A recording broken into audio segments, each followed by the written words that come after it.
to order. Thank you so much for being here on today. This has been an exciting month, to say the least. A lot has been happening. A lot of positive things have been going on.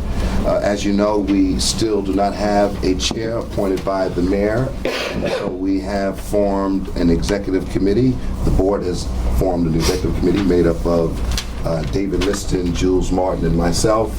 And so we will try to facilitate the absence of a chair until the mayor appoints one, and we can move forward with that process. Just very briefly, we had a very successful and cordial and comprehensive, I should say, meeting with the police commissioner and his new executive staff. And I think that the board would agree that it seemed to be a very productive and receptive atmosphere. A lot of the issues that we raised relative to barriers and impediment for smooth operational functions, we feel that there's been an easy pass of conversation with that, and I think that the proper departments will be meeting with the appropriate staff at NYPD to ameliorate some of the issues that have caused a cog and blockage in some of the processes that we have been executing. Also want to congratulate the APU unit on very successful interventions and the cases that they've been fielding thus far. And it's just, I think the most important part that I want to highlight today is spring is in the air. Spring is in the air. And tomorrow. Yeah, until tomorrow. But that's a good thing. So now we're going to have the adoption of minutes. And if there's no objection to accepting the... All right, Dave, moves, seconds, all in favor? Aye. All right, excellent. Now we're going to have a report from the chair. That's me, I already gave my report. From the executive director.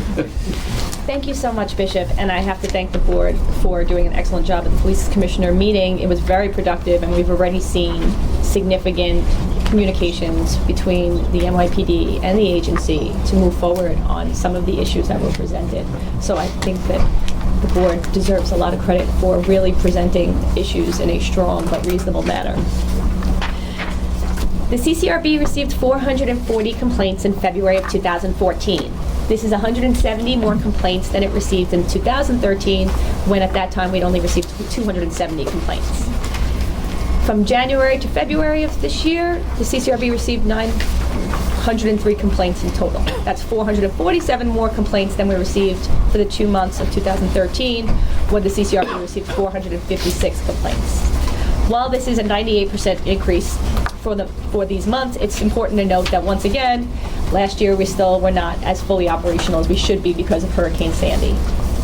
The board closed 410 cases in February and 561 cases year to date. In the first 2 months of this year, the board closed 195 full investigations, which includes 34 substantiated complaints, and mediated 16 cases. Year to date, our substantiation rate is 17%. The report includes 2 forms of reporting the disposition of the CCRB cases. In the report, you'll see we are still reporting it with a report involving truncation rate and then with case resolution rate. And we could talk more about that in a minute, but essentially from January to February, the updated truncation rate, excluding cases closed as complaint withdrawn, is 52%. In the same period from last year, that rate would be 65%.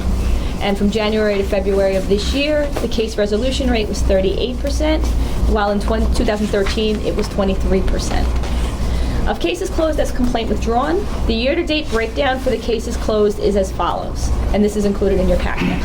43% of complainants had no desire to follow through. 21% did not want to take the time to do an interview. 10% withdrew upon advice of counsel. 5% just wanted to report a complaint. 2% provided no reason, 2% feared retaliation, and 17% withdrew their complaints for other reasons. The agency's docket at the end of February of this year stood at 2,599 cases. This is a 4% decrease over the open docket from January, when we stood at 2,706 cases. By date of report, 96% of our open investigations stem from complaints filed within the last year, and 64% were filed in the last 4 months, or within the first 4 months. Of the open cases, 462 were awaiting panel review. That's 18% of our docket. 1,889 cases were being investigated, which is 73% of our docket. And 248 cases were in the mediation program, which is 9% of the docket. By date of incident, 21 cases in the CCRB's open docket were 18 months or older. This is a 0.5% percentage of our open docket. And in January of 2014, that was 24 cases. The breakdown is as follows. 3 cases are on DA hold. 5 cases were filed months after the date of incident. 1 case was reopened by the board. 2 cases are late because the board returned it for further investigation. And 2 cases are involving investigative delay, and 8 cases are pending board review. In January of 2014, the police department closed 6 substantiated cases involving 7 officers. The police department declined to prosecute 3 officers. 2 officers received command discipline, and 2 officers received instructions. The disciplinary action rate was 57%, and the decline to prosecute rate by the department was 43%. In February of 2014, 20 cases were substantiated with the board recommending charges and specifications. These were added to the APU docket so that by the end of February, the APU had 153 cases.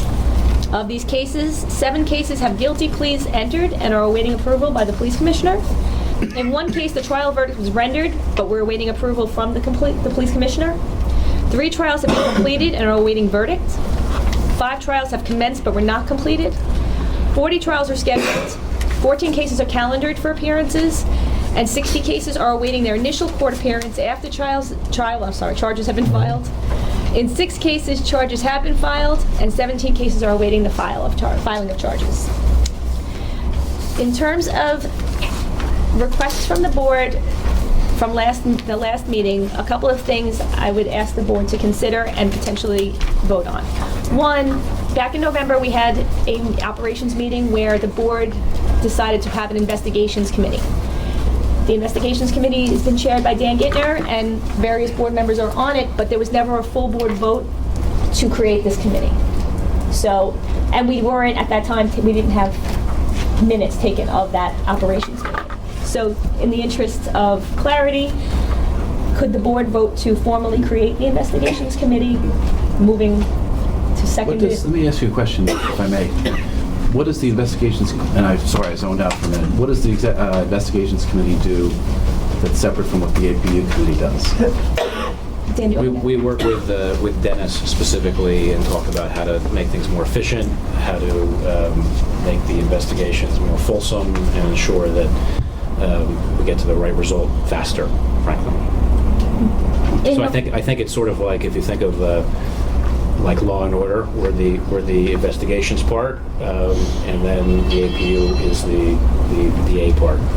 So I do think it's separate, and I think that they work and should be working very well together. At the November Operations Committee, what we discussed was the idea that there are times where we might want to get subpoenas of witnesses who are not willing to come in and be interviewed. And so if we had a committee that Dennis could report to and get their approval for that, according to our charter, the board has to approve subpoena witnesses in that fashion. And we're talking about subpoenas in connection with pre-trial. Yes, correct. Subpoenas, right? Also, at that time, we had issues with regard to whether or not we could get certain supervisory NYPD officials in for interviews. And so that was also something that the board, the operations committee, felt if there was an investigations committee, that Dennis could meet with that committee to talk about those types of issues and keep them abreast of sensitive cases and other investigative pre-board review cases. To a large extent, it's like a sounding board for the investigations unit here to bounce off ideas to try to figure out the best way to go forward. All right, I'm just going to throw this out there. They are, as you point out, Dan, they're very much related. Because what decisions made at the investigation stage will have implications for the APU stage, the prosecution stage. I'm just going to throw this out there. I don't know how I feel, frankly, about it, but there may be advantages to either combining these committees. Perhaps we could have 2 co-chairs. I'm just throwing it out there. I don't want us to be a house divided. I personally think that's a good idea. We could have 2 co-chairs. It doesn't matter to me, because I do think that to the extent the investigations are resulting in charges, that's something I may want to talk about later today, that obviously affects the APU and how the APU functions and should function. And so, And conversely, sorry, it also affects the cases we don't get. Correct. Because we may not get charges, but perhaps we should. Right? correct. Sorry, I'm just in agreement So with you. I don't have any problem with that. Or at the very least, we could start meeting together. Right, and see how it figure goes. out how it goes. Okay. Anybody else? Sorry, you take it away, Bishop. You're running the meeting. So are you proposing a investigation/APU committee? Well, I definitely don't, I don't think we should have separate committees. That's my view. Yeah. It's more or less a gut feeling, but it sounds like Dan has the same view. Because I think we really are working towards the same goal, right? Which is to end up with cases that are well investigated and charges that are supported and cases in which charges are issued when they ought to be. So these are all very much related. It seems to me that we probably should have, one committee, or perhaps have the two committees meet together. I'm not sure. Dan, what are your thoughts? I think it's a fine idea. I think it's a good idea. I think that having an APU committee is probably not broad enough, and having an investigations committee is probably not broad enough. At the very least, you need both. But I don't see any problem with having a joint committee or having two committees that are committed to constantly working together and communicating. I don't see a functional difference. But I think it's a good idea that they work together. So what, I'll throw this out there as an idea. What if we have both committees meet together jointly, and we can see how that works? If we decide at the end of the day that it's just be one committee We'll with two co-chairs, We'll propose that to the board. Right. Does anybody have any views on that? I personally think that, going back to Dan's point, that there are two distinct functions, investigations and APU. I think one is a preamble to the other. I'm certainly with, co-locating the meetings and seeing where the synergies are and how you guys can best work together, but I'm also not opposed to having two committees, but I think that we should have a little more discussion on it in lieu of the fact that there are no recorded minutes on that operational meeting, and maybe we should just refresh. That's why we have to have a vote. I mean, that's, I think, the point. And I think we should just refresh and reset and just have more conversation. We can have that now or at, another moment of time, but I think that it's worth that. But I do like the idea of having an investigation in the APU, and they should synergize by working closely together because of the orientation. So I think, given that the investigations committee was created, I guess at an operations meeting, Well, it was suggested, it's not created. Right, so that's the question, is do we want to create it today, and or do we want to have one committee that handles both, I guess? That's really the issue, isn't it? I think there should be a little more discussion on combining them together, to have two co-chairs, because ultimately investigation leads into some Exactly. It's cases like- APU. It's like two hands are separate, but when they're clapping, it's hard to tell the Right. difference, right? I think we should work a little bit more on it. More discussion. Discussion before we vote on it. Well, I think we should, I would move to vote to create the investigations committee, since it does Exist. It's been in existence. It's been operating, even though we never formally voted on it. I think we should vote to, put the committee into existence in the sense that we've, had a chance to vote to that James, point. extent, and then whether or not it should be merged or operate jointly with the APU committee, that can, wait for another day. But I would move to vote that the investigations committee be formed. Second that.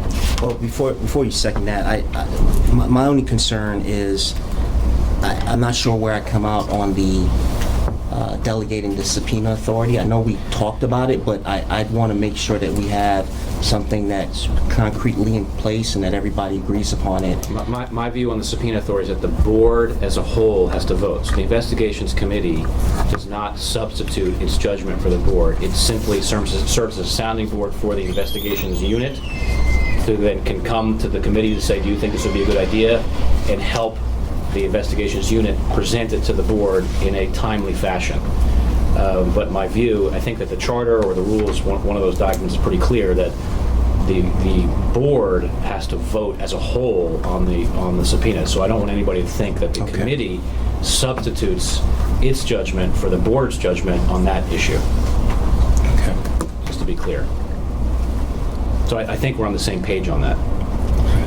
I agree with my fellow commissioner or board members that we should have further discussion, especially since there may be some unidentified impediments that will take two very productive committees and convene them as one committee, and the process slows down.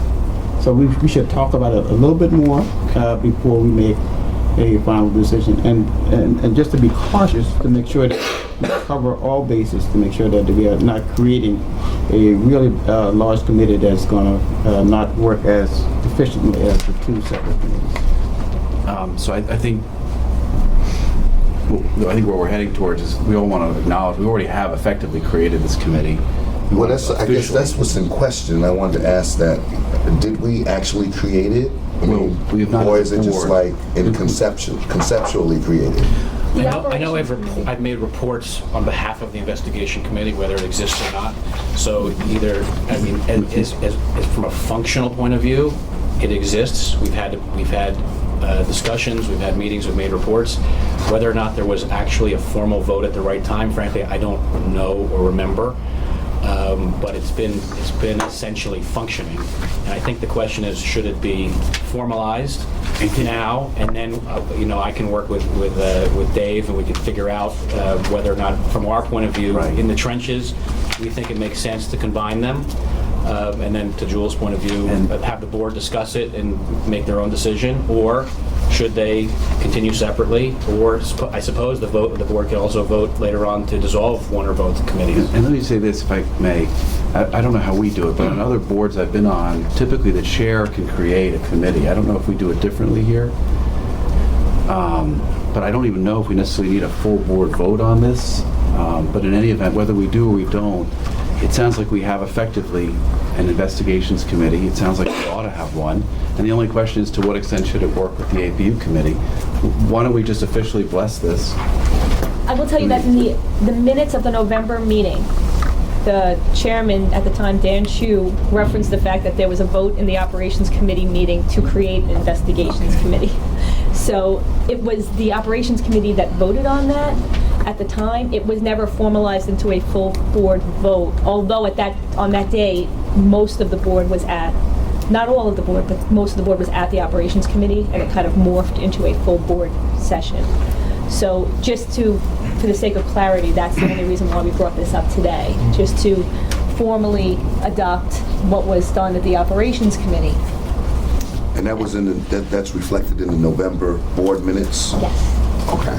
Well, look, I'm in favor of creating the investigations committee with the understanding that the mandate that you laid out, that you stated, with the understanding that the investigations committee is not going to act unilaterally, that any steps that need to be taken will obviously be communicated to not only the APU but also to the full board, and just have that clearly stated on the record. So I'd be in favor of creating it.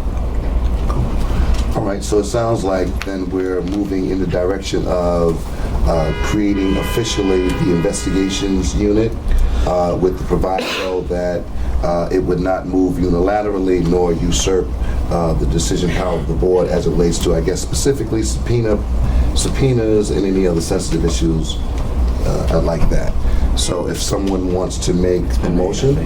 Well, I did make a motion to... All right, so James made a motion to Second. To establish this the investigations committee. Anyone want to second? It's been seconded. Okay.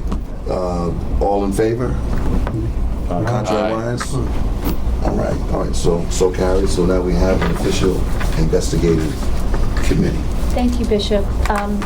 For the board's information, the plaque for former Chairman Dan Chu is at the agency. We did receive it the day after the last board meeting, and we can talk about how you want to present it to him.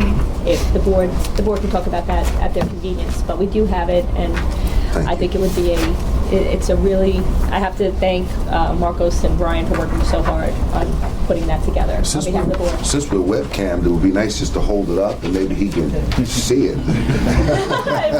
Brian? Yeah, it That's was, great. came a day after the board meeting, and it's here, so it should be in the board meeting. Thank you, Bishop. And then in terms of 100 Church, we are moving this weekend. Yes, I know I've been saying this for months, and I thank everyone for their patience and kindness, but I think most of the staff have gone over there to see it. It is a very bright, very open, and it really is a beautiful space, so I want to thank the former executive director, Joan Thompson, for her hard work on it, as well as the board for putting it together, and I'm reaping the benefits of having such a nice, beautiful space with the agency. So thank you, and we will be there on Monday, so Friday is our last day here. The only other topics that came up last month that I want to report on, we were talking last month about administratively closed cases versus truncated cases. And to clarify, during the November operations meeting, which we do not have minutes of, there was a discussion about cases that were referred not by civilians and cases where there was no civilian complaint, but were referred by other agencies, NYPD or others, and how to proceed on those cases. The email that was mentioned reflected that presentation and that idea, and I want to thank Al Grant and Tony Simonetti, who have really worked on this issue, and we've decided that what we will do is put together a more formalized review of this for the full board for the next meeting to talk about exactly how we should proceed with these cases. We've made a lot of progress with this, and I think everyone is on the same page, but we want to make sure that we accurately reflect these cases in our statistical reporting, as well as confirm that these cases go through the board. They'll go through a number of steps of review between the investigator getting the case, between the deputy executive director of investigations and myself, and then ultimately to a board panel that would determine whether or not they should be administratively closed. But we will get you more information so that by the next meeting, Tony feels strongly he wants to be here for it, and he apologizes to the board for not being able to be present today. He's still in Florida and enjoying himself. So sorry. But he will be here for the next board meeting, so I think that would be a great opportunity to address that. And then we can also address the truncated issues case, the issue with regard to whether you want to report cases as truncated versus case resolution rate. And again, it doesn't change the actual raw numbers of our cases. It's just a matter of, in the future, how we're going to proceed with those cases. I also want to say that the annual report is now at the printer. It should be with us momentarily. I want to thank Marcos and Linda for working so hard on that. And I think that it will be, and we have a press release that I want to thank Linda Sachs for putting together so that we can, and we have it in the packets. And on the website. Thank you. It's listed on the website as well so that everyone can see it, but I think that that will be something that will move forward the discussions with regard to the agency's operations and how hard we're working even despite Hurricane Sandy and the other impediments we had. So the only other issue then is Local Law 103. Last month we discussed the idea and that the board has to vote on whether or not it wants to have us live stream our meetings or whether or not we want to record them. Either way, they will be on our website and be permanently archived within 72 hours of the meeting, but the board has to vote on which way it wants to proceed. So right now, we are recording with the option of posting within 72 hours, right? Yes, sir. We have to post within 72 hours, Right. so we are recording it, and it will be on our website within the next 72 hours. Right. And so in the new location, we probably would have more bandwidth and ability to, if we want to do live streaming, probably can do it, accommodate it better there. Yes. So we don't have to decide today whether or not we want to live stream. Well, do we need to vote today? For next month's meeting, we will be there, so we could get the equipment and have it ready for the April meeting. To live stream? Yes, if that's what the board chooses to do. Okay. What is the expense, Tracy, on live versus recorded? It's negligible. I mean, we do have to get the bandwidth in order to be able to do live stream, but it's not prohibitive. No, we should vote on today then. if it's no? That would not be an impediment in terms of the cost. There is a small cost, but the benefits of doing it by live stream are that, according to the statute, the plain language of the statute prefers that it be done by live stream, unless it's not practicable. So the benefits would be that that is the preferred method. There's no punishment or there's no qualifications to why you can't do it. They haven't been clear about why you wouldn't do a live stream. And it is done by the mayor's office and other city agencies. The benefits of doing a recording is that even though the cost is negligible, there would be no cost of doing a recording, because essentially we have the equipment right now. We would just bring it to 100 Church and record it. So we cannot change the video no matter what. So whether it's live streamed or recorded, we're not allowed to edit it, so that's not an issue. So it's really just a preference at this point. We by should the do board. live then. The statute says live stream is preferred, It says that we should be live streaming it where practicable. and you're telling us that the cost is negligible and it's practicable to do it. Yes.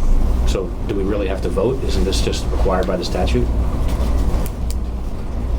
I'm happy to vote, but I it think seems a it's- no-brainer to me. I think it's better to Okay. vote because it's your board meeting. So I and it's move the that we public- be in and- compliance with the statute and live stream it. Second. All in favor? Aye. All right, so carried. Bishop, are you and I agreed? Yes. So we have the plaque for our former chair, Daniel D. Chu. It says, with deepest appreciation for your years of extraordinary service and sound leadership as the chairman and board member of the New York City Civilian Complaint Review Board, 2008 to 2013, your wisdom and dedication guided the CCRB to the implementation of the Administrative Prosecution Unit. You steered the CCRB to achieve an extraordinary level of excellence in carrying out its mission of investigating and mediating complaints, and providing invaluable service to the people of New York City. See that, Dan? That's for you. That's for Dan. Excellent, excellent. All Thank you right. very much, Bishop. Bishop, Yes. I have a question for, and I'm sorry, for the executive director's report as it relates to APU. I'm still not clear how many cases in APU that are currently open that the police commissioner have not signed on. I mean, the calendar cases, the cases that have not made the first appearance, all of the cases that is in the APU. I heard different categories, but I'd like to know what total. Okay, so we have 7 cases that have guilty pleas entered. We're waiting. So there's 7. There's 1 from a trial verdict, so that would be 8. Essentially, there's 8 cases right now that are waiting. But there are cases that is calendared for trial. Correct. Oh, yes. Right. You have cases that they have not made the first appearance. All of those. I mean, the whole thing. How many cases are in Yeah. 153 cases. 153 cases. as of the end of February? I think that's what was one of your earlier questions. Okay. And I'm sorry, I didn't hear. How many cases are actually calendared for trial? Currently, there's 14 calendared for court appearance. 40 trials are scheduled, so that would be 54 cases. So there are essentially 100 cases that haven't even had a first appearance. No, there are 40 cases that are trial, that are scheduled for trial, have had a first appearance. But there are 40 cases that have had a first appearance. 14 of what? 14 cases are calendared for court appearance, so they're waiting their first appearance. But I thought you said there were 153.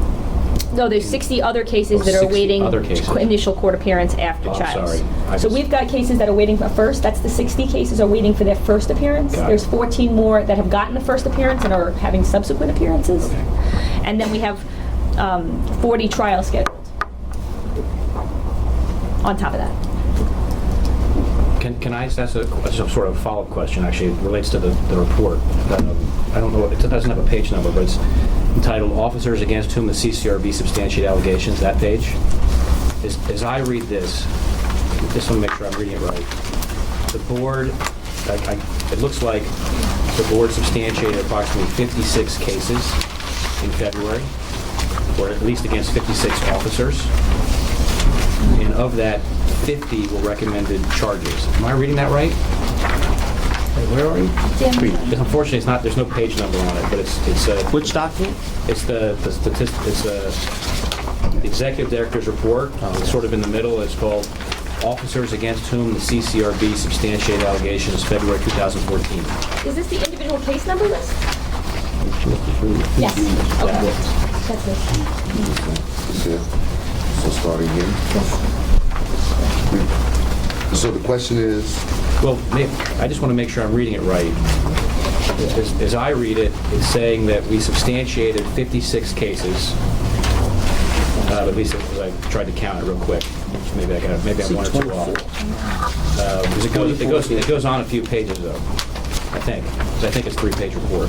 I'm sorry, Dan, the one I'm looking at says 24 substantiated. Yeah, but I mean against officers, because if it's a 3-page report, I think that there are 56 cells in the report.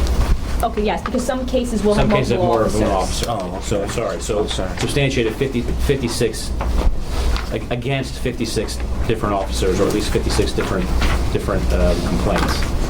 And the overwhelming majority are charges, at least as I read it. The report substantiated 24 cases against 35 identified officers. What you have there is the breakdown by a specific allegation. So every cell is an allegation. So what you have is case number 2014 is not actual CCRB number, but the case number of the month. Case number 2014-0201, that is the first case.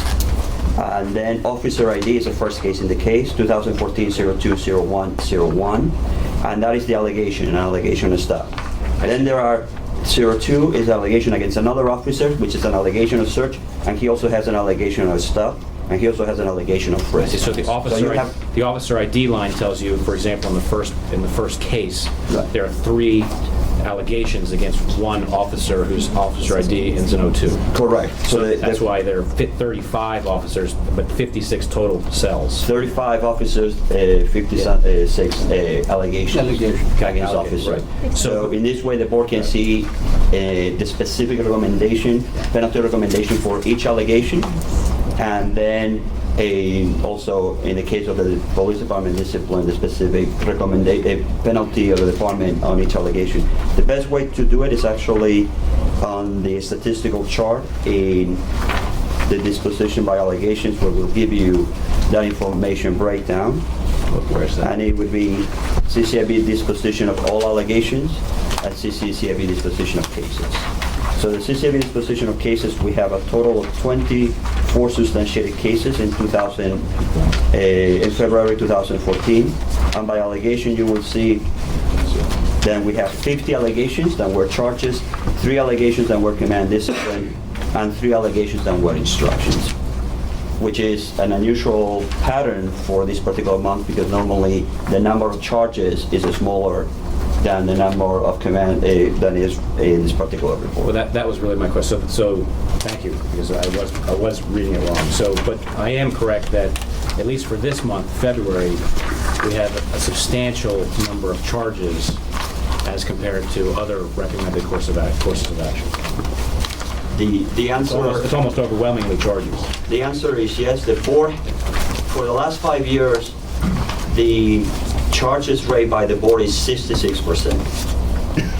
Since the implementation of the APU unit, the board has continued to have a charges rate of 66%. This particular month is unusual, and the charges rate is close to 90%, but it's an unusual when you compare to both the 5 previous years as well as the last 12 months, basically the last 8 months or 9 months since the implementation of the APU. And I suppose nothing in the statistics tells us why. It could be because the nature of the cases or anything. Right, nothing. Nothing in this report could tell you why. You'd have Correct. to look deeper. Okay, thank you. excellent. Okay, no more discussion on that. We're going to move to committee reports. I'll say one thing on behalf of the now official investigations committee. Okay. My first official report. I just wanted to report that at least in the last 2 or 3 months, Dennis and his group, not through really any magic from the investigations committee, but frankly, dogged hard work at his new operations and procedures, has been able to reduce the period of time it takes for a case to come in, between the time the case comes in and gets to a panel, by about 60 days over the last couple of months.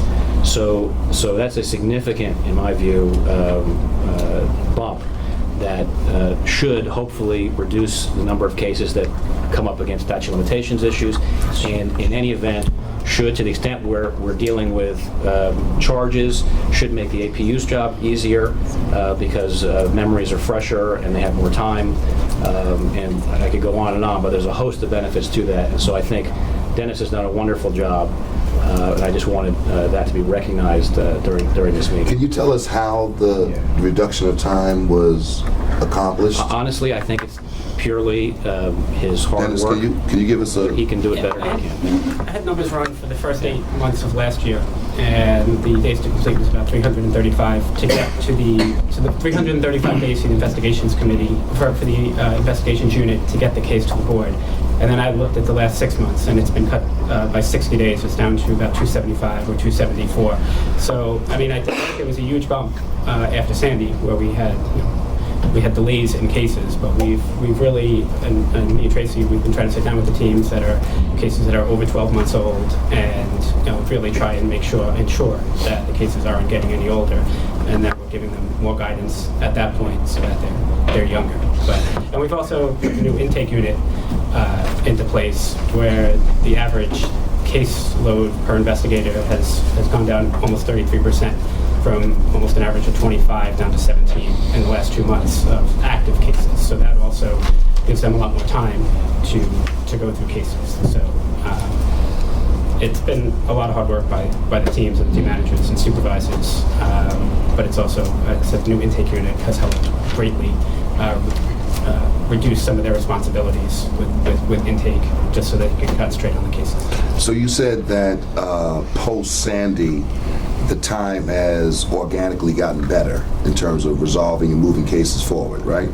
Yeah, I just selected 2 periods of time. I said I thought 8 months after Sandy. I did it through August of 2013 and said it was 335, and then I just wanted to look, because I thought that was not sufficient, but a decent amount of time away from Sandy to see whether we were improving. And just for public point of clarification, could you explain the intake unit and how it relieves 33% and what that actually is? I don't want people to get confused with that. Gotcha. In the beginning of January, we started an intake unit, which is essentially, we have a team of 18 investigators who get every complaint that comes in, and they attempt to schedule all of the complainants right away. So if you call up right now, they'll try and schedule you for tomorrow, immediately. In the past, there would be like 1 or 2 other steps before that would happen. So, and in that way, they schedule it for the teams. So they'll schedule it for Thursday, and tomorrow Team 6 will be on, and Team 6 will be responsible for conducting those interviews if the people show up. If people don't show up, it gets automatically put back into the scheduling unit, and the Team 6 investigator has no other work to do with that case, but it just goes back to scheduling. So in the past, the teams would have to be back in intake, so it would be, we guessed that they were missing about 3 or 4 days a month by doing intake duties, either by doing walk-in duties or manning the phones, whatever it might be, or inputting cases into CTS. So, we're seeing a pretty drastic reduction, in caseload and times to complete in the 2 months since we've instituted it. Excellent. Any questions on that? Yeah, and the intake unit, I vaguely remember, but do they also have a role in obtaining documents? Yes, we have them obtaining some documents. We did have a lot of requests going out prior to the intake unit. We have cut down the number of requests in hopes of speeding up getting some of our other requests back. So we have some reduction, but they are in mediation eligible cases or in some lesser identification issues that they are sending out for some documents early on, like immediately or within a few weeks. And I guess over time you'll track that to see how that's been helpful in facilitating. Exactly. I mean, there's some of the numbers I just gave now are are easy for us Right, I to track, understand. but some of the other stuff is going to need 4 or 5 months or 6 months for them to be able to do a thorough interpretation. And I have to say, the team attorneys are doing an excellent job of reviewing cases prior. They got a number, there's only 3 team attorneys to review all 6 teams, and they do an excellent job of not just doing trainings with the teams, but also really reviewing the cases, doing quality control to make sure that the investigations are going properly, and then getting those cases to panels quickly. So I can't thank Roger and Lauren and Brian enough for their hard work and moving these cases along too. So it really is a team effort from the team managers and supervisors, the investigators, and then the team attorneys. Yeah, and if I could just emphasize, we see Dennis and Lauren and you guys, and we always compliment you guys for your hard work. It's well deserved. But I think anytime we can take the opportunity to really thank the managers and the investigators who have been working extremely hard, and I got to tell you, the level of morale around here has just been on a high, and hope to continue that. So just know that the board really appreciates the hard work, and please convey that to everyone. Thank you. Excellent. Dan, you finished with your report? Yes, thank you. Okay. James? Reports and recommendations. Tracy already covered a lot of this, but I just wanted to commend Marcos and Linda and whoever else worked on the annual report. But this is the cover. It's at the printer. The print product will be available shortly. The actual report is available on the website. The entire report is there. And as Tracy mentioned, there is a press release going out today having to do with the issuance of the annual report. So Marcos promised us at the last meeting that it would be going to the printer very shortly, and his promise was kept. So I appreciate that, and I recommend that everybody take a look at the annual report. Thank you so much. Great work with that. APU unit? Davis? Sure, thank you. We had a very productive and positive meeting of the Administrative Prosecution Unit Committee this morning.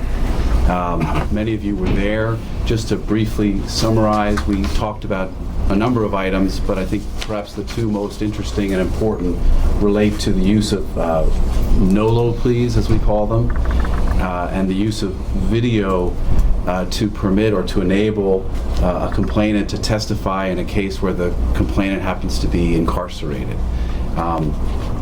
I'll just briefly summarize. As many of you know, a NOLO plea or NOLO contendere refers to a plea in which a person accused of something essentially accepts a penalty, accepts responsibility, and yet does not specifically acknowledge guilt.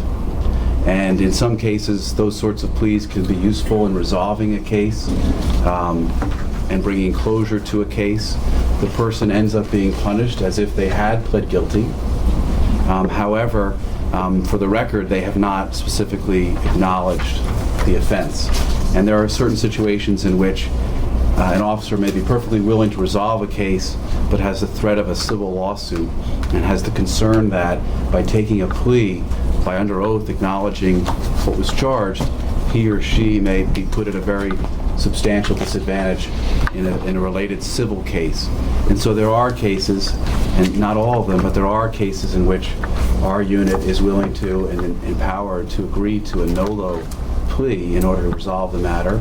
As we discussed in the meeting, that's a valuable and important discretion that has to be exercised carefully and wisely. And we talked about the criteria that in the past Police Commissioner Kelly used in deciding when to accept a NOLO plea and when not to.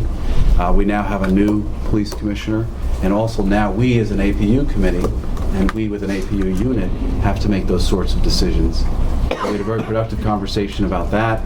We're going to continue to look at the criteria and consider modifying them to the extent we think appropriate as we go forward.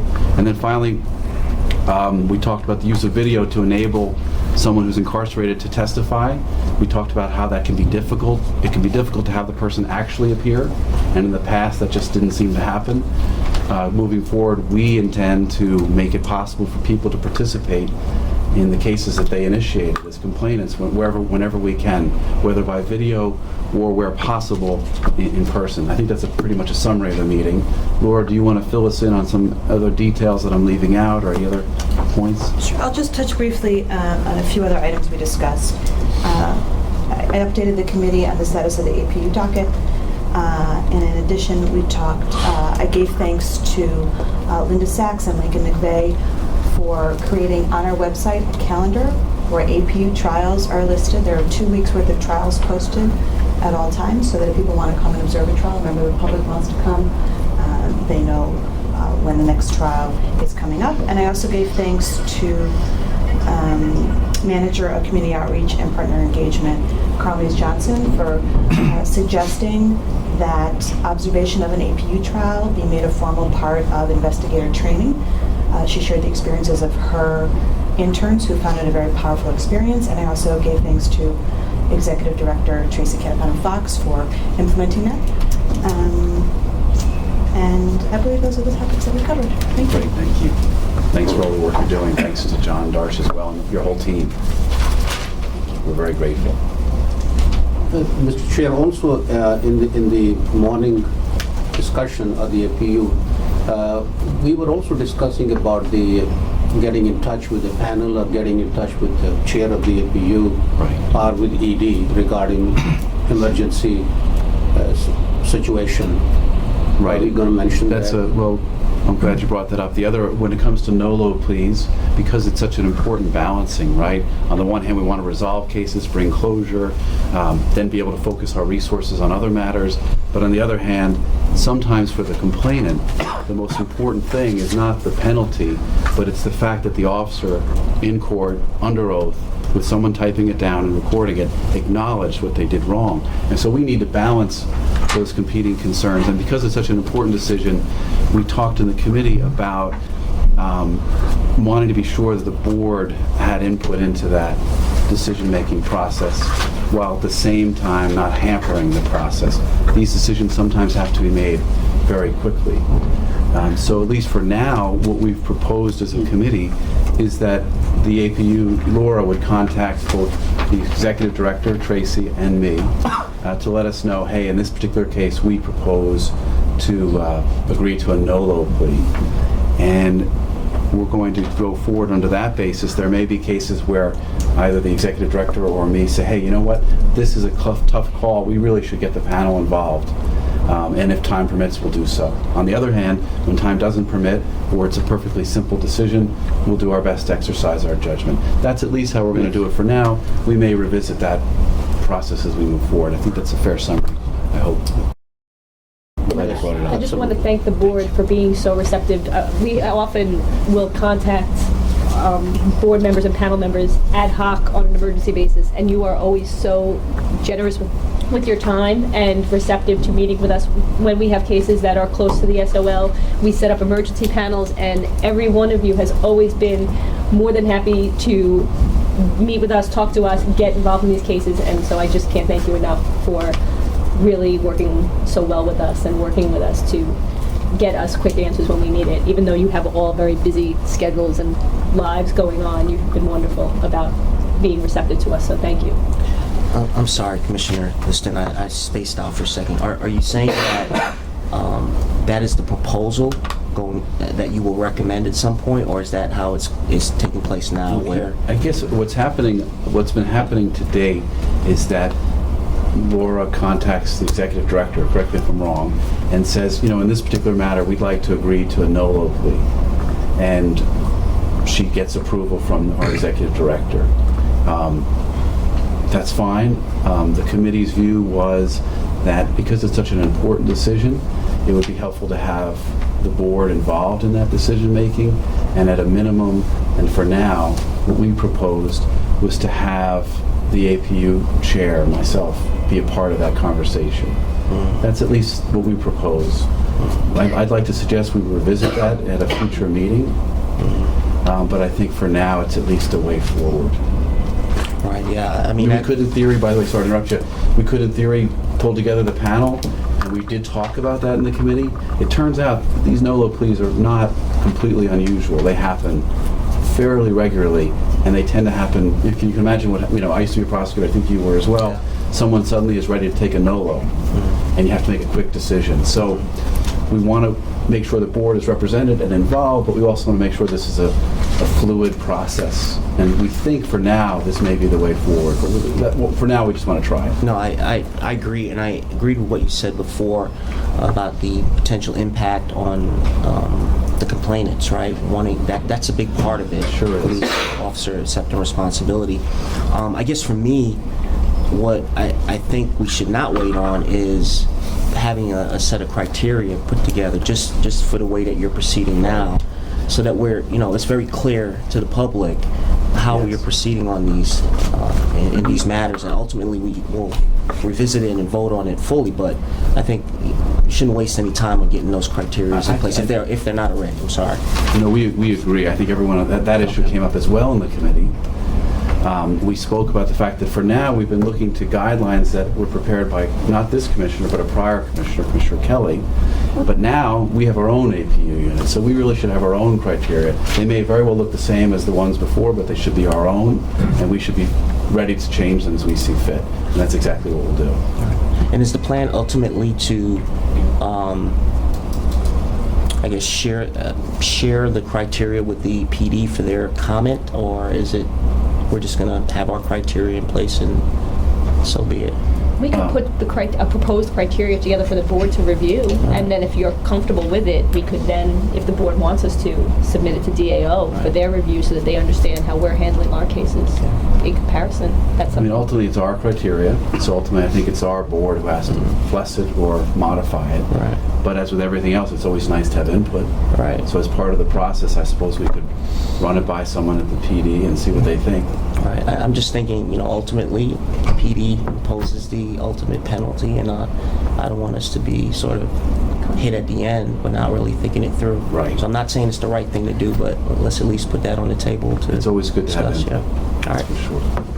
And just, Mr. Lister, just as a point of clarification, I think that what you meant was not that the importance of the cases, but the functionality of the board. So it's not.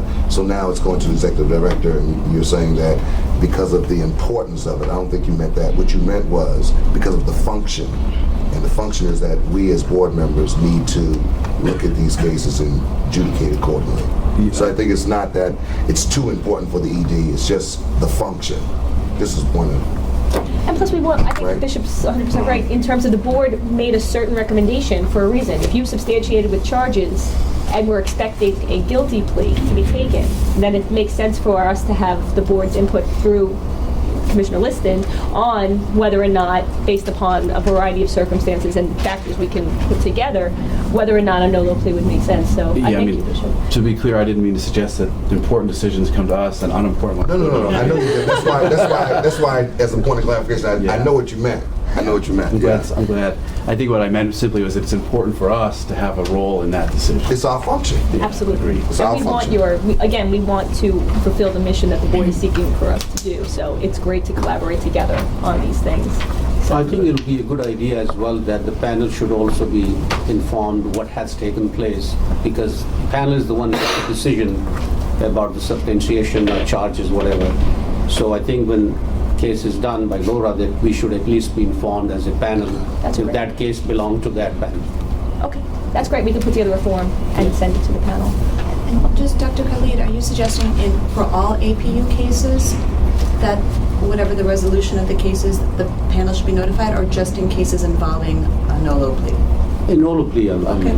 I'd like to suggest that in all cases. I don't see why, I think the panel should, I think it'd be helpful for the panels to see what happened to the cases and It's a great helpful idea. going forward. Okay. Okay.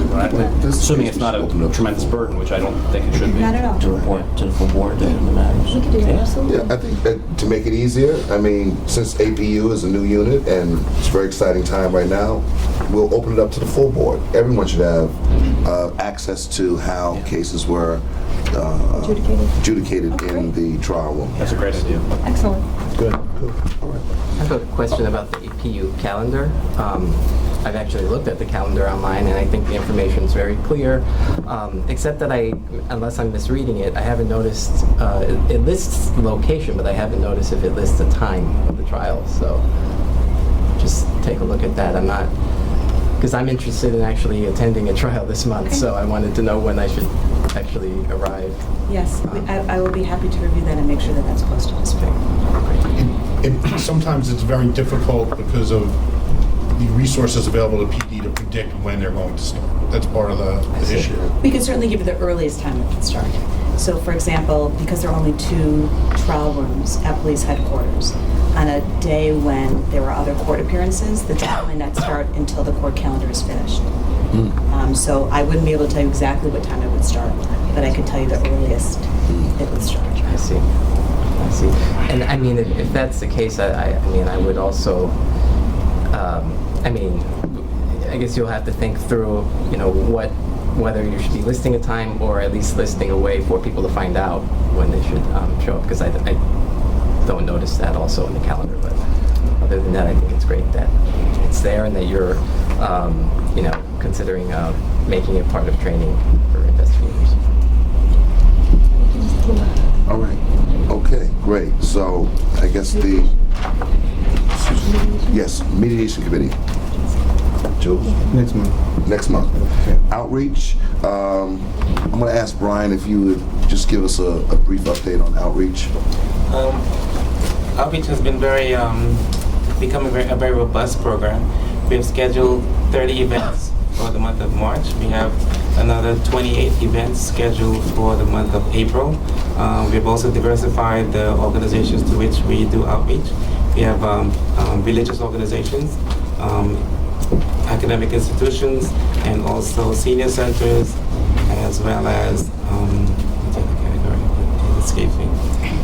Government agencies. Government agencies.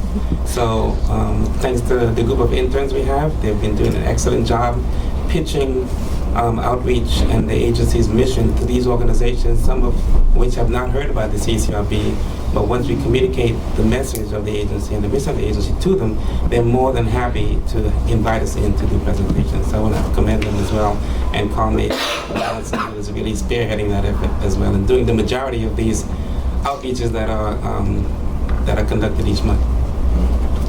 Thank you. Bishop, if I could just ask, because you're chairing the outreach committee, I know I'm on it. If we could just formalize a process where that schedule now, that is much more robust, is just circulated to the committee.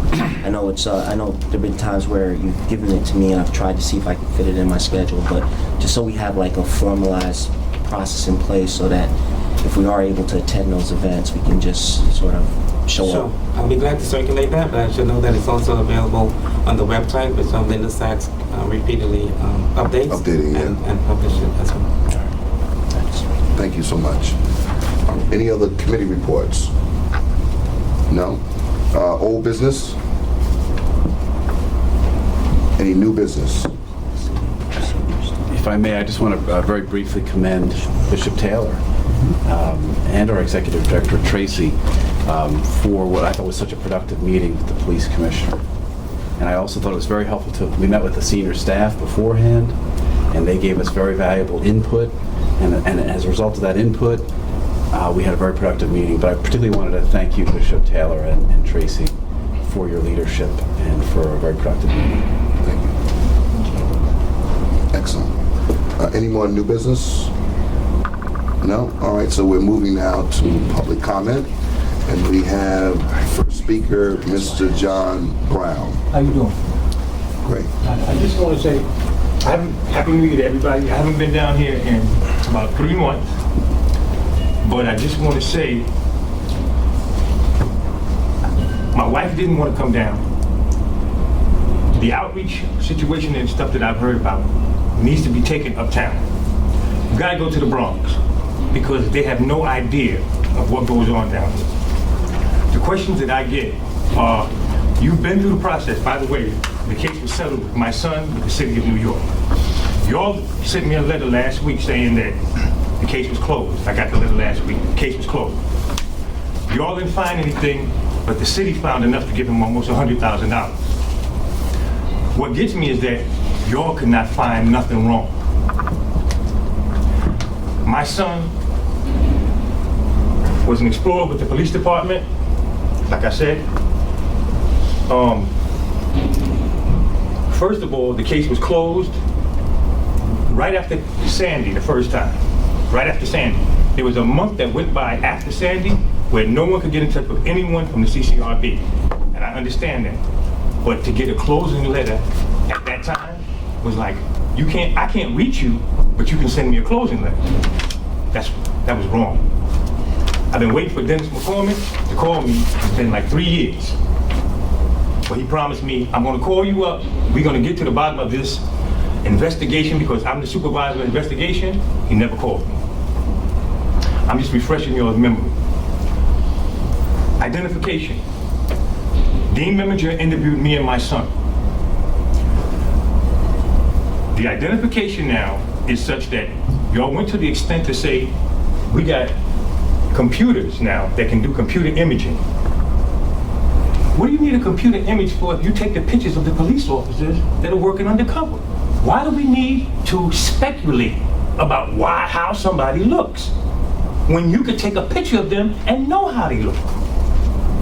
But I can't answer these things. Only y'all can answer this. Because all I'm saying is that it's not in y'all's power, the things that I'm asking you, a lot of them. But it is in your power to sit in front of the commissioner of police, which you all sit in front of, and say to him, why can't we get these are police officers.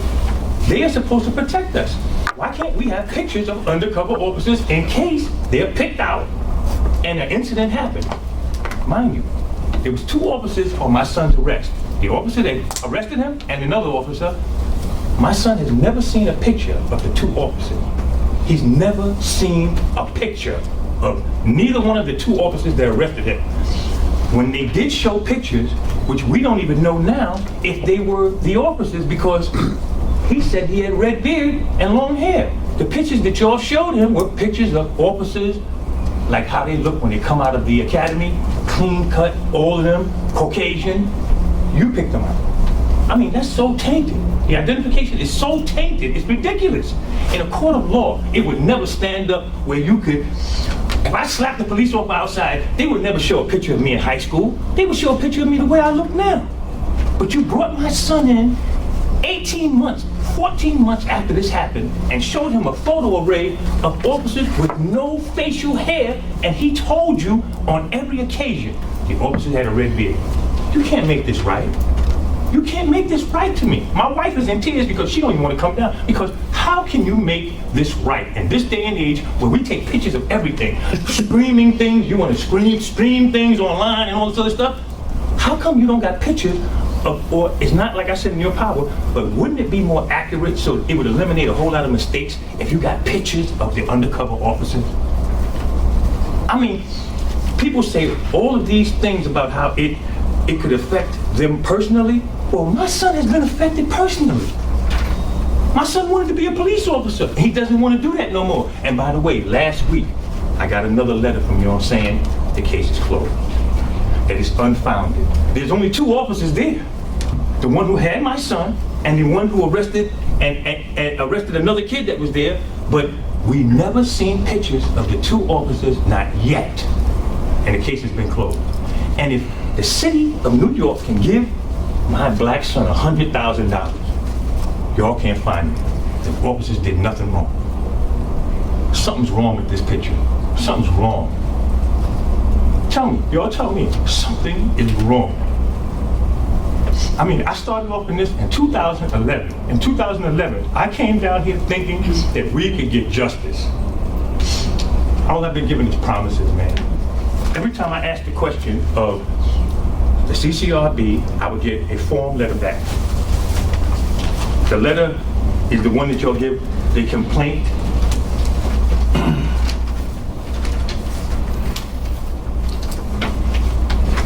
It's the complaint of report, this report right here. This is all you get back. Every time I ask a question, all I get back is this one paper. That's all I ever get back, and nothing is any different on the paper.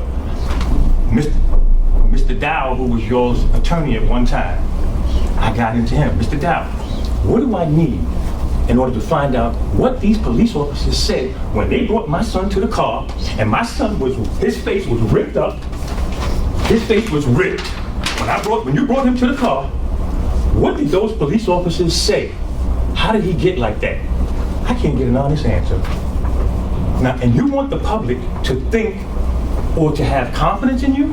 When they ask you a simple question as, what did the officer say when he brought my son to transport him, or whatever it is, what did this officer say? How did that young man get like that, John Brown? How did he get like that? Y'all can't tell me. What kind of justice is this? This is not making no sense. Where there's one justice for the police officers, or whatever it is, or the establishment, but then there's another justice where we can't know anything.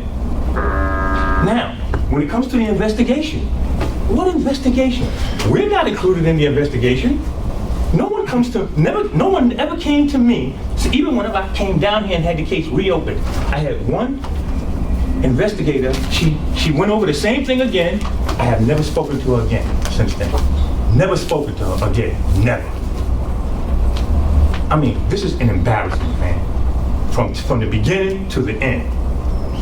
I filed 40 different complaint numbers with the Internal Affairs. They say, I was wondering, and at first I filed it with y'all, with CCRB. Why is it that Lieutenant Morris, who is with the 23rd Precinct Integrity Control Officer, how come he got promoted, but he closed my son's case? How could he close it when he never spoke to my son? He never seen him, never spoke to him, nothing. So how could he close the case? I gave it to y'all. Could y'all find this out for me? Y'all gave it back to me and said, the Internal Affairs will find out. Internal Affairs, it's taken me 40 different complaints I had to make, and they still didn't come. I mean, this leaves a lot to be desired. You want to know why people don't have confidence? Because when they come to somebody and they ask you, well, we can't even find out anything about the case. Everything is under, what is the word that they use? Under some seal, some freedom of information thing that the police hide behind. Well, if y'all know that they hiding behind that, why don't y'all tell the police commissioner, Commissioner Bratton, we can't do the job. Because we can't get the pictures, and we can't get honest answers to anything. It's all in y'all's hands. Mr. Brown, can I just ask you, do you have a specific point that you're kind of getting to? Do you know what my specific point is? Just what you're doing to me right now.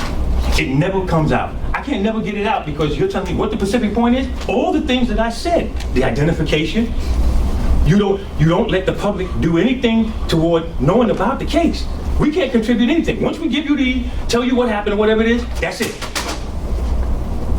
There can't be no investigation like that. People don't respond to stuff like that. If that happened to your son, would you just want someone to tell you, you give them the report, and that's it? Excuse me, investigator, can you tell me what happened when the officer so-and-so and so, what happened? I can't tell you that. Then what are you here? That's what I'm saying. What is the reason for this then? I mean, they get every consideration about hiding their information. What about my son's information? What about him? What about all these people these are cases or whatever it is? I mean, this is not, my son, we didn't make this up. They didn't give my son money because we made this up. They don't do that here in this city. But you're showing that you can get away with doing this. As long as you pay him money, you can kick him, you can drag him, you can do anything that you want to do. That's y'all's job. I'm telling y'all, that's your responsibility. The public, we look for y'all to do something about it. Take these officers' pictures. We deserve that. We pay their salaries. Why can't you have the guts to say, Commissioner, we can make it 100% easier if we take the pictures of the undercover officers. But nobody has the guts to do that. Thank you. Thank you so much, Mr. Brown. Now we're moving to Mr. Dunn, Chris Dunn. Okay. All right. I'm a piece of cake. All right. I'm glad to hear that spring is in the air. And I know you meant the weather when I think about the police department. So when I think about a little more sunshine and transparency. So that report about the meeting with the PC is not nearly sufficient. So I would like to hear, as we have heard in prior instances, about what was actually discussed at the meeting. And I don't mean the particulars of the back and forth, because that you don't have to disclose, but I would like to hear at least the topics that were discussed at the meeting. So, just as a recap, the meeting was couched in a way that because the new commissioner was meeting with us for the first time, we didn't want to have a particular hot and heavy meeting with issues, but just to find out who the new players are around the table, meet the executive staff, and feel out where we would be going in terms of working together. But however, before meeting with the commissioner, we met with the teams and outlined all the high-level impediments that, if given the opportunity to really press into them, we would highlight. And so we delineated those things. And so, Marcos, could you give us a recap? You probably have a better photogenic memory than I do in terms of the 4 or 5 things that we outlined at the commissioners' meeting that we discussed. And then I'll take the second part of that. But Is your memory as good as mine? Bishop, because I see Mark, you're putting him on the spot. Yeah. Okay. Why don't we do this? We had an agenda, right? Just an outlined agenda. Oh, yes, we have Can we have some somebody just get that? Well, with the 4 items, we started with investigations, and the board was very strong in terms of talking about getting documents. I think everyone agreed that timely document exchange between the NYPD and the agency would be a benefit in terms of moving the cases along and avoiding SOL issues.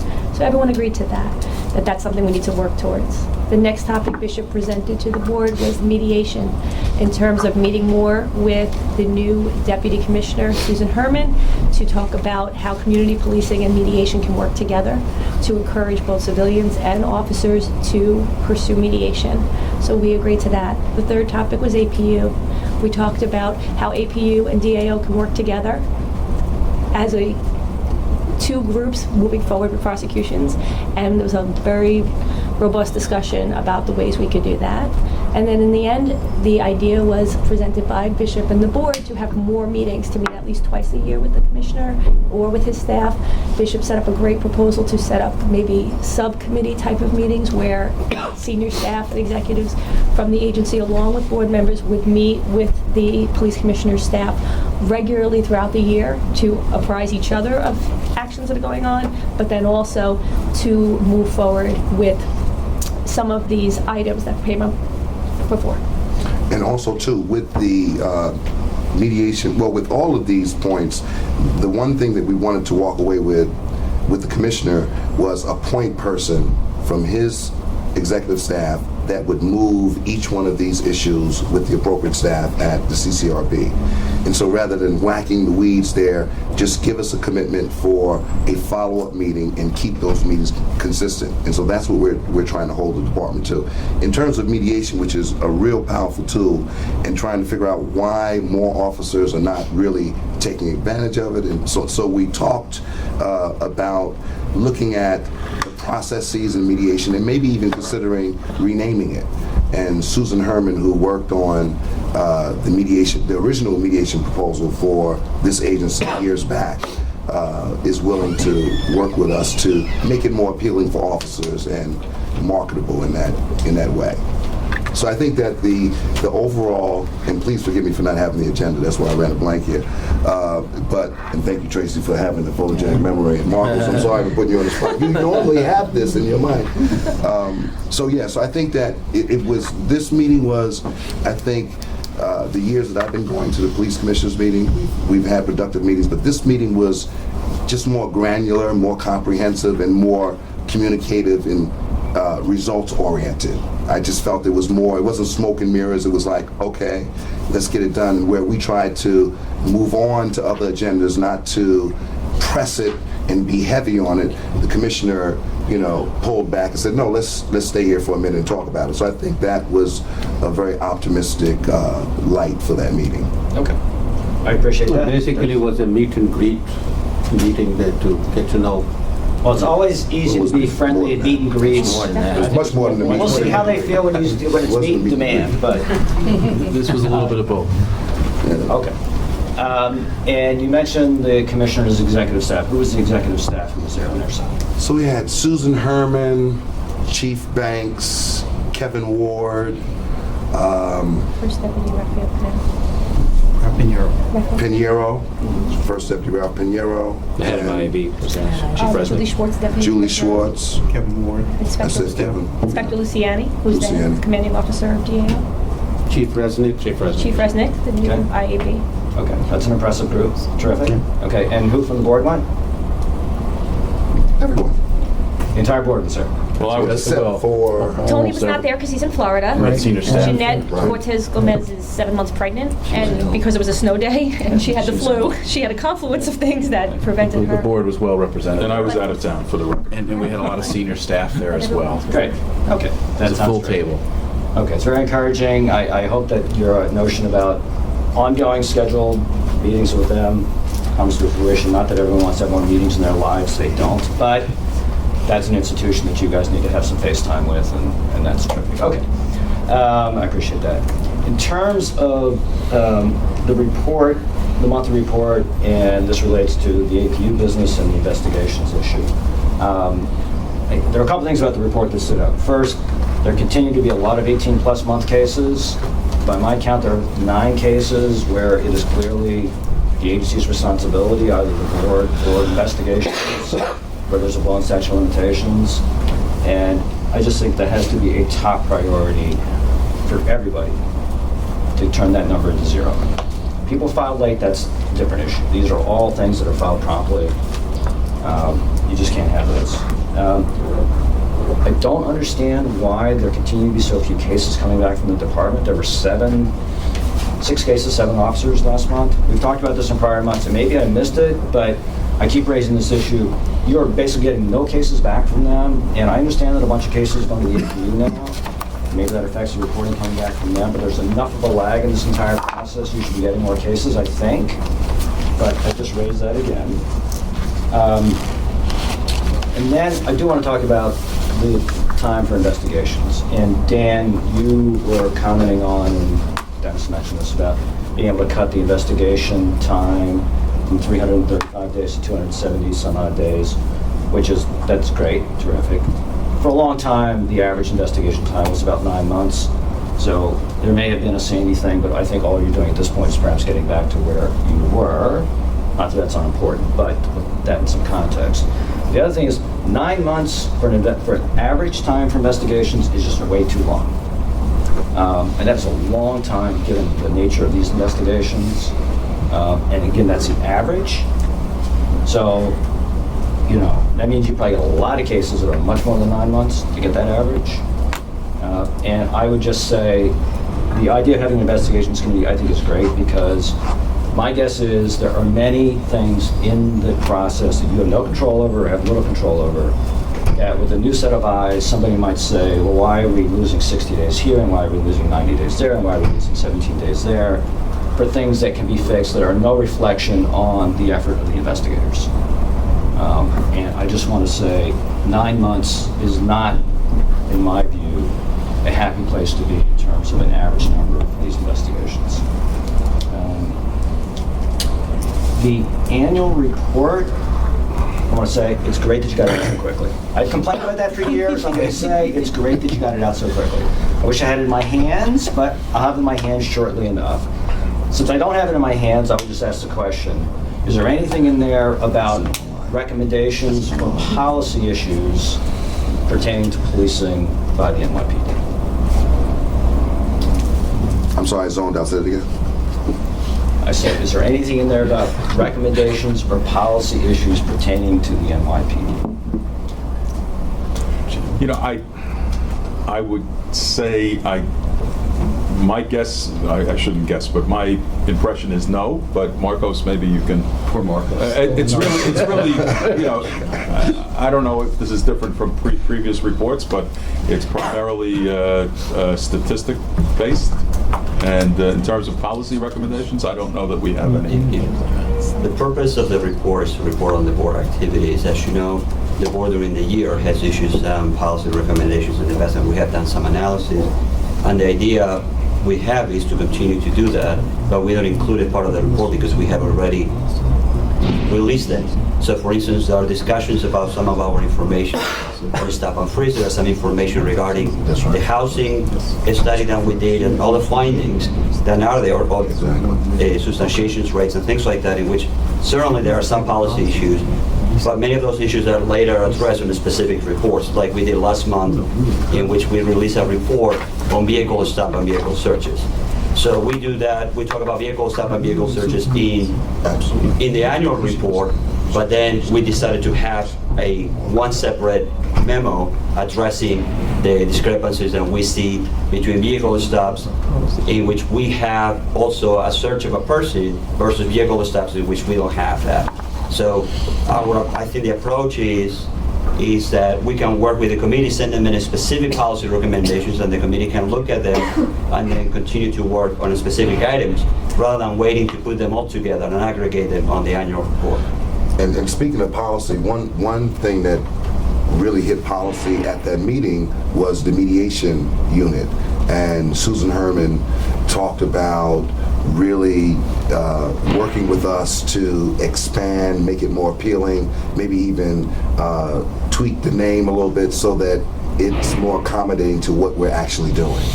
So I think that's policy that can be rightly changed very easily just from that interchange that we had. So I think those kinds of interchanges were the interchanges and exchanges that we had at the meeting that in the follow-up we feel will nail down. Okay, well let's go off on that tangent just for a moment. So this mediation business, I know you guys love mediation, and I don't know what the marketing buzzword you have in mind that's going to be friendlier to cops and mediation, which sounds pretty friendly to me.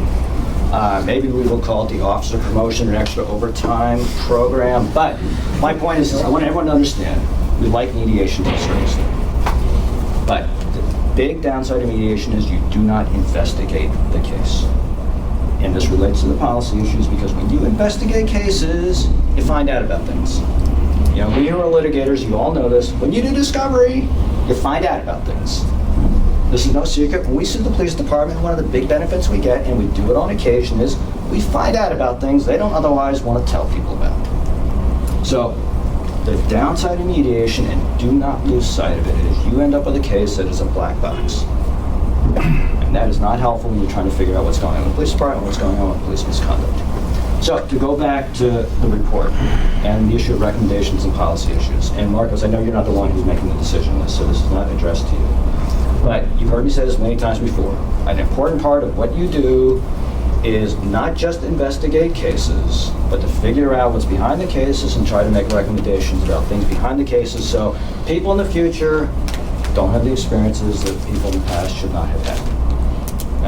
And the fact that there may have been a 3-pager issued in the course of a monthly meeting about a policy issue is no different in my mind than the fact that the monthly statistics every month come out at these meetings, and you put them in the annual report. The fact that they've come out before is no reason to put it in there. The annual report is the single most important document you put out. It is the piece of historical record that tells us all what the CCRB has done for that year. And when I see year in and year out reports that have nothing but essentially numbers in them, and nobody who is smart and introspective and thoughtful like you guys saying, think about what's behind some of these numbers. Think about some of the policies that these numbers implicate. When I don't see anything about that, and the public doesn't see anything about that, what they are left with is the clear impression, which I think has been the case for too many years, that you guys have your heads down, you're investigating cases to your credit, but that's all you're doing. Okay, so it is spring. I look forward to a new day with both the department and the CCRB, but part of that new day has got to be getting your heads up, saying what's actually going on out there in the way of practices and policies that we should be paying attention to so we can avert police misconduct in the future. And you have to speak out about that. And the public annual report is the place to do that. Thank you. All right. Thank you, Mr. Dunn. All right. If we're finished with public comment. I just want to bring up one thing. I know Mr. Brown has left, but he mentioned, and again, I don't want to get into a discussion of his specific case, but since he did mention that the case was unfounded, according to his statement, I'm just looking to see if maybe Dennis or someone can confirm whether the implication to my mind from that statement is that these officers were eventually identified. Would that be correct?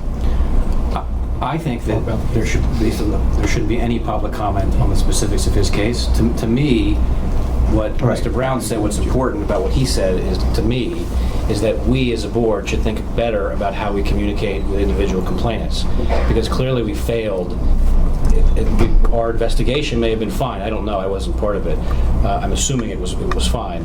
But clearly we failed in how we communicated to him, one way or the other. But I'm not sure that we should be, without deep thought, communicating on the merits of or specifics of any individual case. That's why we had executive session. Well, I appreciate that, but I mean, the whole thrust of his appearances here have been to the point that that these officers were never identified, and I thought it would be worth.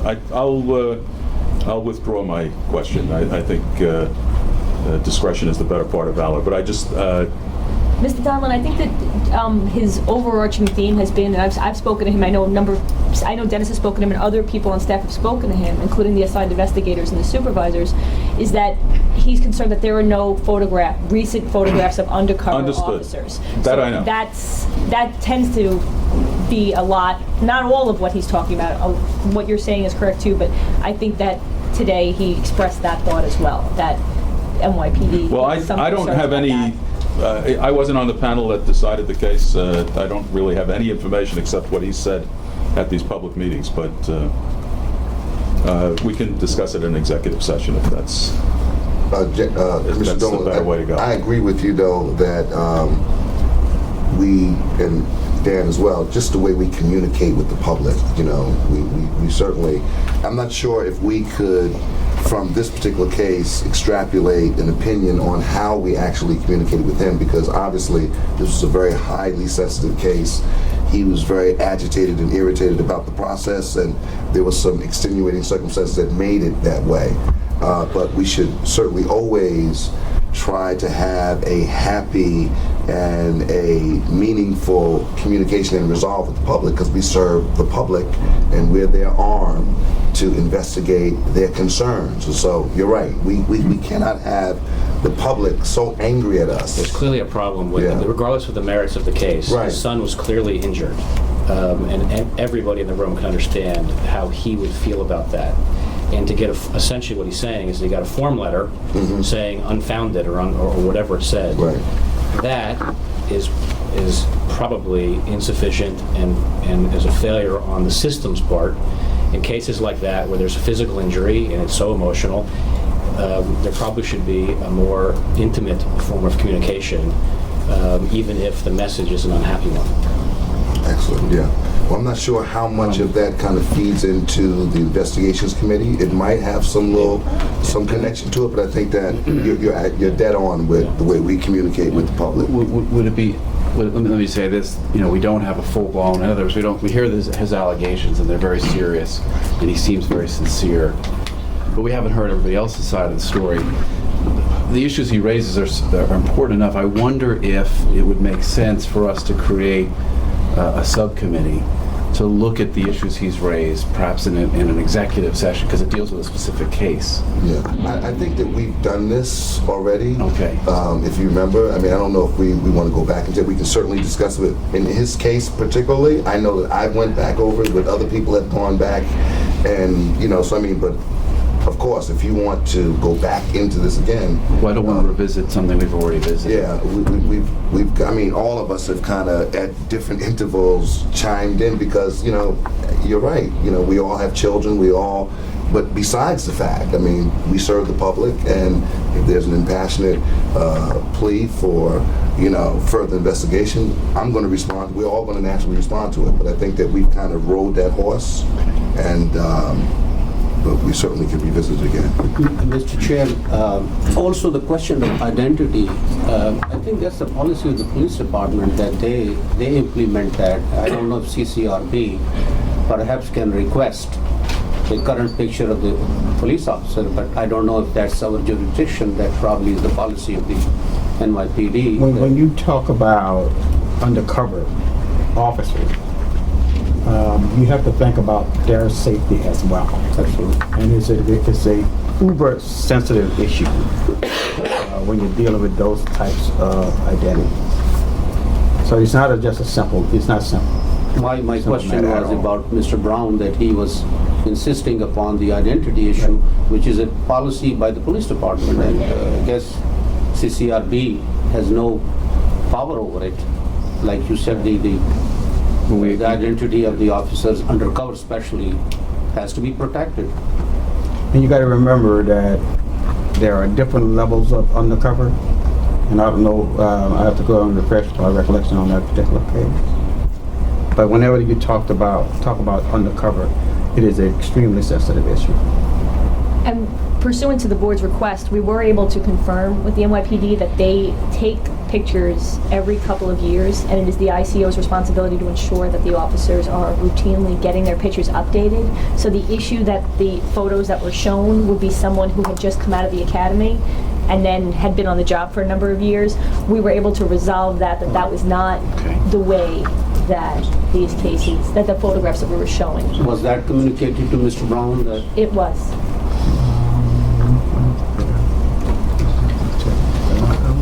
Can I get back on the soapbox just for 1 second? Yes. Okay.